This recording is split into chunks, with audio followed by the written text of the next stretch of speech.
America, and everywhere else in the world. Welcome back to a brand new episode of Corey Has a Podcast. 'Tis I, your host, Corey Easley, and it's a brand new week.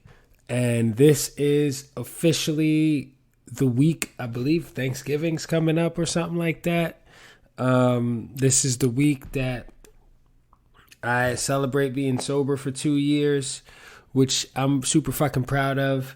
And also, this is going to be informational, right? So I'm hearing a lot of people ask, no, I'm not, but a lot of people always talk about blood coming out of their red meat, right? And I'm here to tell you today that it's not blood. It's actually water and a protein called myoglobin. So from now on, when you open up a pack of red meat and you see all the red liquid coming out, you could be like, hey, I got water and myoglobin all over my hand. Let me wash my hand before I get salmonella. And can you get salmonella from myoglobin? How common is salmonella?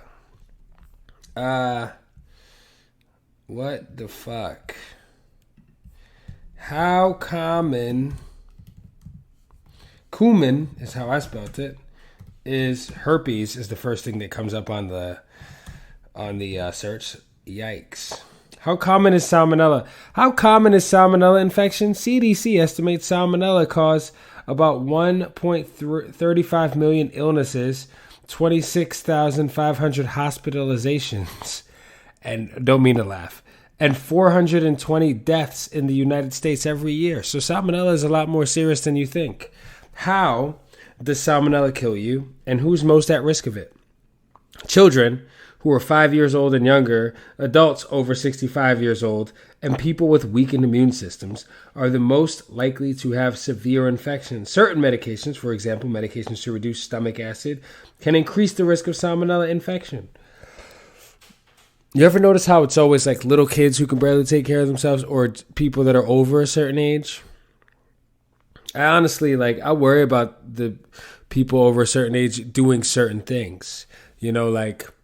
I think that if you're over a certain age and we're concerned with you driving, then you shouldn't be allowed to drive, right? I also have said this before, maybe not on the podcast, but I think if you're an age where I would be concerned with you driving a car, I don't think you should be allowed to be the president. That's a rule that I think they should implement. Not on some discriminatory shit, but just on some, do you really think someone who's that fucking old can really be in touch with everyone? I don't think so. And I think somebody in their 40s could be the president, right? Somebody from 40s to 60s. That's it. I don't want a 30-year-old president. I don't want a fucking 25-year-old president. And I definitely don't want a fucking 75-year-old president either. Although, unfortunately, I think that's what's going on right now. But, hey, I'm not here to talk about politics. I'm actually here to talk about salmonella and red meat. But you can get... How common is salmonella in chicken? Salmonella... Do most people survive salmonella? Most healthy people recover within a few days to a week without specific treatment. In some cases, diarrhea can cause severe dehydration and requires prompt medical attention. So I feel like it's like a type of food poisoning, no? Is salmonella a big deal? Salmonella illness can be serious and is more dangerous for certain people. Most people who get sick from salmonella have diarrhea, fever, and stomach cramps. Symptoms usually begin 6 hours to 6 days after infection and last 4 to 7 days. People with diarrhea should drink extra fluids. You hear that, you diarrhea having motherfuckers? No, I'm not here to talk about salmonella the whole time, but it is something that I was thinking about right before I hit record. Because I opened up a pack of lean ground beef and made a pound of lean ground beef and ate it right before I started recording. Because I was hungry. And it's really interesting. People often ask me what I eat. People always talk to me they're like, what do you eat? How do you, what do you eat? And I'm always just like, well, I eat kind of like, there's nothing really exciting about the way I eat. And I kind of eat the same shit all the time, which to me is fine. But I know some people are like adventurous eaters, or they like to consider themselves to be adventurous eaters, and they like to go try this at the restaurants and fucking go to this new bakery and get the dessert, and Crumble just opened in the Upper East Side, and people like to go to excuse me. Wow. It's late. This is a Friday night, by the way, guys. Very exciting Friday night, clearly, that I'm having here. What was I going to say? Yeah, people like to go to Magnolia, have a cupcake, and do all this shit. And that's cool. That's never really been my thing. But I think that's cool. I'm not a huge sweets guy. But if I was going to eat a sweet, it'd be something that involved peanut butter. Actually, really... I like ice cream. Ice cream's good. Butter pecan. I don't know the correct way to say it, but I've always said butter pecan because I'm from the Bronx and that's how my mom said it. So fuck you if you think I'm saying it wrong. Respectfully. And I like Rocky Road too. It's got the nuts in it. I like cookies and cream. I like chocolate chip cookie dough. And I like vanilla bean. What's funny though? I like chocolate, but I don't like chocolate ice cream, except for Rocky Road. I think Rocky Road is good because it's got like nuts and like marshmallows and shit or something in it. But if I'm remembering correctly, it's funny is I'm sitting in front of a computer and I can Google what's in Rocky Road, but I'd rather Google salmonella because that's just me. So yeah. I'm not much of a really adventurous eater because I'm just, and this is going to sound like when you look at somebody who's like me, who's a fitness professional, who has a good physique, and you hear them say dumb shit like, it's not dumb actually, but you hear them say shit like, well, I just stick to a consistent eating schedule and I work out and I eat a balanced diet, and nobody really wants to hear that shit. But the truth of the matter is I'm kind of a boring eater because I eat when I'm hungry, which is typically, I think if you start eating at the same times or around the same times on a regular basis, you kind of will your body will get hungry at the same times. Like you can teach your body, you can like train your body to be hungrier or be less hungry. You can do that. You can train your body to do anything. The human body is capable of incredible things. So for me, I kind of eat the same shit all the time. I don't really care. I don't give a fuck. Like eating is not the exciting activity for me. I like good conversation, right? So when people invite me to dinner and shit, and I'm just like, so the activity is eating. I'm the type of motherfucker that like would rather show up to the social event having eaten already. So I don't got to stand there shoving food into my face while I'm trying to have a conversation with you. But that's just me. I think going to dinner is cool. But people always talk about like, oh, let's not go to the movies. Let's go to dinner so we can talk. And it's like in terms of like, even like if you were going on a date or having a date night or something like that, right? And in my mind, I'm like, I'm not talking to you while I'm eating. I'm shoveling the food into my mouth and then I'll talk. But again, like I'm a fast eater too, because for me, eating, I'm like, it's not like a social thing. Like no matter what it is, like if I'm eating something I really fucking love, like if I order a grilled steak burrito from fucking, what's the name of this place that I order burritos from? God damn it, what is this place? Oh, Burritos y Mas. In East Harlem. If you live in New York City, order from Burritos y Mas. They make delicious burritos. And they're fat and they fucking like, they got some heft to them. Like I enjoy eating what I eat. But for me, it's not like let's go somewhere and eat kind of thing. It's more of I ordered this thing because I'm going to devour it. Like when you give a dog like a fucking piece, like a fucking prime cut, And that motherfucker is just scarfing it down. And it's like, the dog's not putting a napkin over his fucking lap and sitting there, doing this ceremony before he starts eating his food. He just eats the fucking food. That's how I am. I just eat my food. Now, what I eat is it's how this started. So, what do I eat? I eat a very protein-forward diet. Everybody on the internet is asking, what do you eat, Corey? What do you eat? I eat a very protein-forward diet.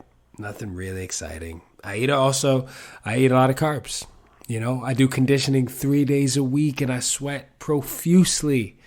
I need fuel. You got to put fuel in the tank so you could build the fucking engine.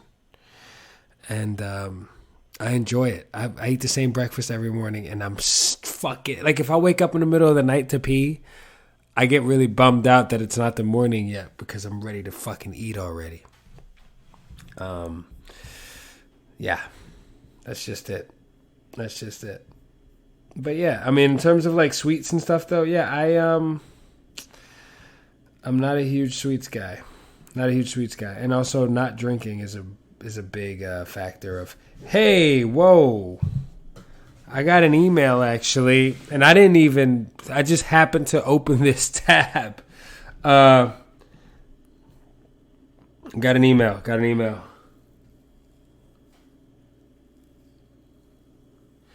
Man. I don't even know if I should read this actually, but maybe I will. I got an email came in from my buddy Greg Soul, who does the Why Am I podcast, which I was on a few months back. You could check him out. He's on YouTube. And this dude brings really interesting guests on his show from all walks of life. And it's just kind of nice to, when you step outside of your world and realize that there are other things going on outside of the shit you see every day. And people's perspectives on life are just different than yours. And I really love his podcast. So you should check it out. It's called the Why Am I podcast. Why am I Corey Easley, right? It was something like that. And I've been pondering that for a long time. But anyway, Greg, hey, dude, just listened to your new episode and really liked it. Like all of them. Hey, you're a nice guy. Something you said really hit home with me, and it's something that I thought about a lot over time. It's that I never really felt like I fit in anywhere. I've always been sort of this outsider looking in on other people, and I would look at them and think, why don't I want to be like them? Why don't I want to fit in? And it just never made sense to me until I saw this comedy special by Catherine Ryan. I got a link to it right here, so he sent me a link. I guess I should watch this video before I finish reading the message, because he doesn't want to spoil the humorous part, and I feel like, hold on a second, I'm going to do that right now. If you can, because it was really fucking good. And I'm trying to open this goddamn thing again. I just don't know how to use computers that well. Read. I don't want to spoil the humorous part. For me, I realized I don't want to be like everybody else because they're fucking ordinary. Yeah, they're so boring, and there's absolutely no way I would ever want to be like them. And one of my favorite people, and I guess probably one of my personal heroes, RuPaul Charles, said, "You were born to stand out, not fit in, and I guess it's kind of how I live my life now. By the way, I did all this from sitting in my hot tub with speech to text, so your mileage may vary. Keep doing what you do, dude. Loving the content. Take care, brother. Bye." Greg, have a fucking amazing weekend, or week, actually. This comes out on Mondays. But, yeah, man. So this clip was a Catherine Ryan, comedian. You could look it up. It's about being ordinary. You're not normal, you're ordinary. And, I did talk about that recently on a podcast about how oftentimes I felt like not that I didn't fit in. And still occasionally now I'll still, look around and be like, I never feel like not worthy of being somewhere. Or I don't want to say never, but it's very rare that I feel that way. I used to feel like that occasionally when I was younger, but like there are times where I, survey, like I kind of like I'm looking around at motherfuckers and I'm just like, man, I really don't have. I really like. We're just not the same, and it depends on where I'm at. But yeah, I mean, it's a good clip if you check it out. Whatever, it's good. Yeah, Greg, and also thanks again for writing in. And you can write in to CoreyHasAPodcast@gmail.com if you want to send me any cool information or tell me a cool accomplishment that you've achieved recently so I could talk about it on the show, or simply just go on a rant about your opinion about something, because I love that shit too. I love hearing a bunch of other motherfuckers' opinions about stuff. It's kind of funny and it's interesting, especially if it's something that it gives me a perspective that I never like looked at it from that angle before. I always think that shit's cool. But anyway, and thanks for checking out the show, because there's legitimately days where I'm just like, why do I still do this shit? Because the truth of the matter is, like, I'm not really. There's so much more I could be doing, right? Like, I used to complain about people not listening to the show. I stopped promoting it. It's one of those things, like, you can share it with your friends, but I do it for me, and I enjoy the therapeutic aspect of it, where I can come on here and just kind of say what's on my mind at the time. And my mind might change. And sometimes, like, I'll have episodes where I'll listen back like, God damn it, was I just in a bad mood? And should I have let people hear it? But there's this song on the Eminem show called Say What You Say, where he goes, first take, I make mistakes, just keep it. No punches, pull no punches. That's weak shit, fake shit. If I ever take shit, I'll eat shit.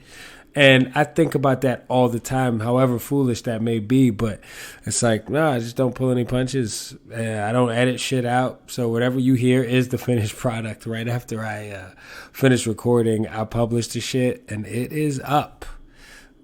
It is fucking up. And it's all right. It's going to be all right. Thanksgiving plans, Friendsgiving plans. I'm doing a Friendsgiving. I'm not doing it, but I'm attending one. I'm a part of it. And I'm excited about it. I feel like embracing my new life has been kind of cool. It's kind of nice for me to step outside of things that I never, step outside of my old ways of thinking and do things that I never really thought I would do. Like, do a Friendsgiving, and like sometimes I'm weird about social events. Like, I just don't fucking care to be a part of them, which is, I know I say this a lot, but it's just very strange being the person that I used to be. But I also had to be honest with myself. Like, I didn't really care for social events. I cared about being around alcohol and women. That's what I cared about. That's the honest truth. I didn't give a fuck who was there, really, and having the clarity to realize, like, I don't have a desire to be in those places and in those rooms, but I'd rather prefer quality time with people that I care deeply for. So, yeah, quality interactions. Talking about, shit that's going on in our lives and the world, and connect and talk about our childhoods and upbringings and being from different backgrounds and all that shit's really fucking dope to me. So it's nice, because solitude will drive you a little bit crazy too. And I'm a guy who really enjoys solitude. But it's not always good for me. Sometimes I have a little too much solitude, and it's like, all right, man, you gotta fucking, like, you're talking to the cat too much again. And, it's not even a bit. It's like I'm really talking to the cat. So, or, whatever else. So, yeah, it's cool. It's cool. I appreciate the email, and the not fitting in thing is, I really feel like what I say to that is just continue to not fit in. If anyone feels that way, you don't need to fit in. You know, if you work somewhere, do what you got to do. But like in your everyday life, like, yo, shine. Don't water yourself down for fucking nothing. And I've been really thinking a lot about authenticity and how, yo, when you're authentic, when you keep it real, when you're honest, when you're not pretending to be something you're not, when you could be real about your shortcomings. I was listening to this podcast, and I think a really authentic thing, I'm going to leave you on this. I think a really authentic thing or a quality that adds to your authenticity is being able to like not be afraid to suck or be embarrassed, right? Not being afraid to look stupid for a fucking time. Like being afraid to look stupid and being afraid to fail just stops you from achieving things, and it hinders you from being great because you're just so constantly consumed with what other people think of you. But if you just don't give a fuck about looking stupid for a second so you can attempt something great, you're fucking, that's a strong quality to have. So I think something to take away is just stop worrying about what people think. You are fucking worthy of whatever it is that you think you are worthy of, and you know, tell yourself good things about yourself and fucking believe yourself about those things, you know?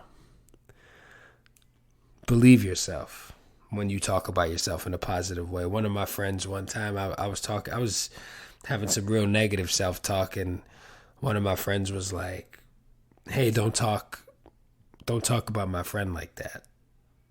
And this, like, she probably does not remember this, but it's something that I'll never forget. You know, put yourself around good people and continue to fucking try to do all the great shit you want to do. Listen, I'm going to get the fuck out of here, okay? All right, have a great week. Congratulations to me, and I'll talk to you soon. Later.